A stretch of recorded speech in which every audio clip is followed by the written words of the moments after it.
Frank, you've done all kinds of action films, superhero films, but how special is it when you actually get to interact to a real practical effect like these great werewolves in this movie versus, having to, imagine it with CGI? It's night and day. I mean, and I didn't realize how different it was until we did it, and we had these giant 7-foot dudes in wolf costumes, and to work with that guy standing across from me, and it was exponentially better. And I think the result of the movie looks big, and I think that's because everybody was so dialed in because it was practical wolves. Yeah, that's a great point because this film does feel big and it looks big for sure. And Steven, I wanted to ask you about establishing the tone because that's always tricky with these kind of movies and things are kind of naturally heightened because there's werewolves, you have the supernatural element. And how's it kind of finding that balance where there is fun, you've got thrills, but it doesn't like veer into self-parody because it's a hard line for some people. Yeah, I think it's important when you're dealing with these kind of movies, especially when you have a practical werewolf on set and it can be really bad. So I think that's important when you're trying to shoot it. And we had a great DP, Brandon Cox, who was really trying to help me find that tone. And that goes into how you shoot them. And feeling like you're really getting these monsters on screen the correct way. But trying to ride that line for me was something I really enjoyed. It was in the script always, even when we were dealing with Frank and talking about how far could we push that line. I mean, we just kept pushing the movie, trying to keep the movie intense, trying to keep the movie scary without falling into something that was cheesy. Yeah. There is an element of fear because you do have these guys in costumes, and in the moment you're like, how are we going to pull this off? Like, this is like old school movie making. And when I saw the finished cut and what these guys did in post, I was blown away. Yeah, because you got to remember, you have not just the wolves on set, but you have all the animatronic guys. It was crazy on set who are dealing with all of the wolf features and how they move and things like that. And so all of that is such an intricate dance to try to get them all to work correctly. That goes into how that tone works. Yeah, the finished product looks great. And Frank, also what helps the story move on is you have that really emotional core where you want to protect your brother's family. And Yeah. you've got a That's the sister-in-law heart. there.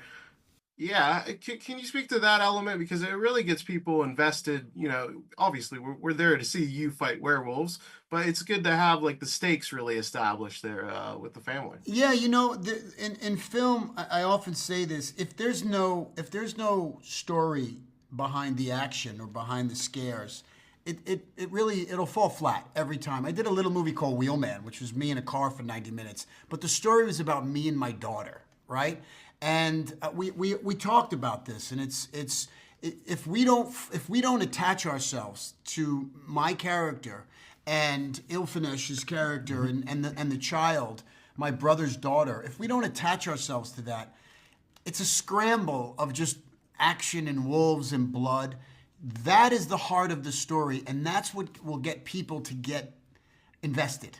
And we need that. You need that. So that element was very important to us. It was something we loved from the very beginning of the script, too, because that's what I loved about the movie is it dropped us into the moment immediately where the stakes are already high.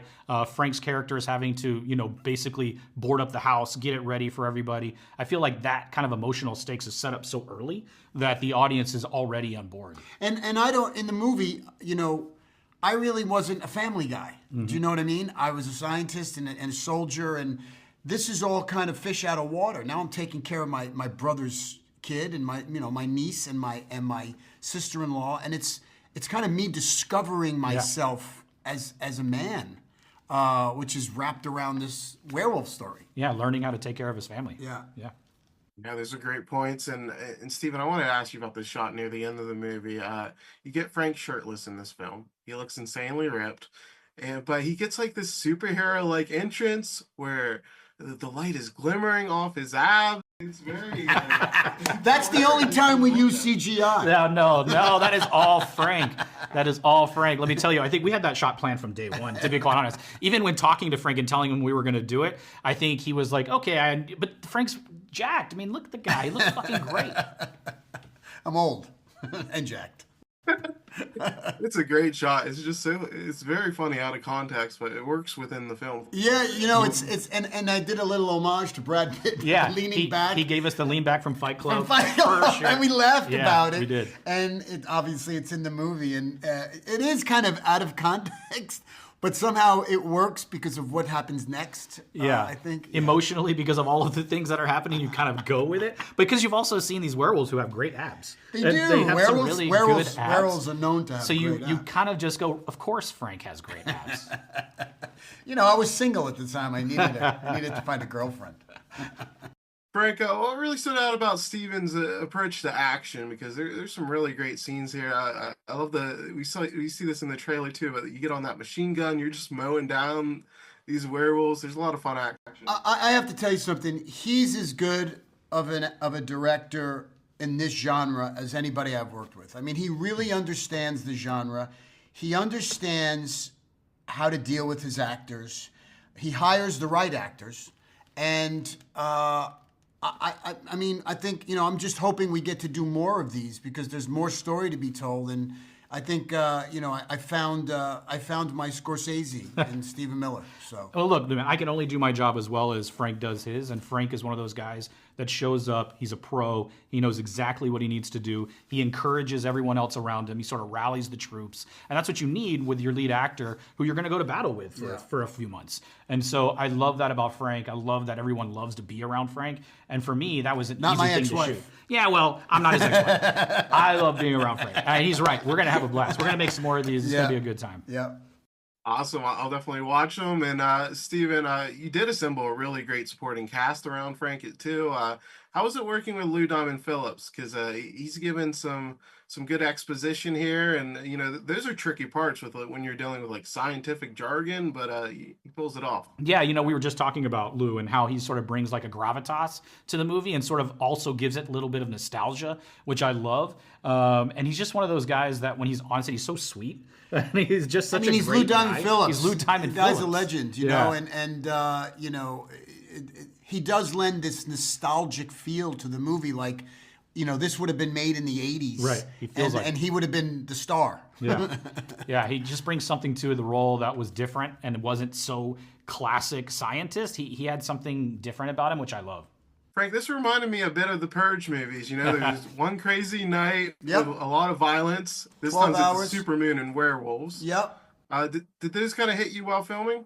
Yeah, I mean, this is how I described the movie to everybody. I said it's the Purge meets werewolves. Oh, when you first read it, Yep. Frank called me when he first read it and said, "Dude, this is the Purge." This is with the werewolves." Purge. I mean, it really is the Purge, especially like Anarchy. It reminded me a lot of, you know, just the structure of it reminded me of, because it was originally called Year 2. That's right.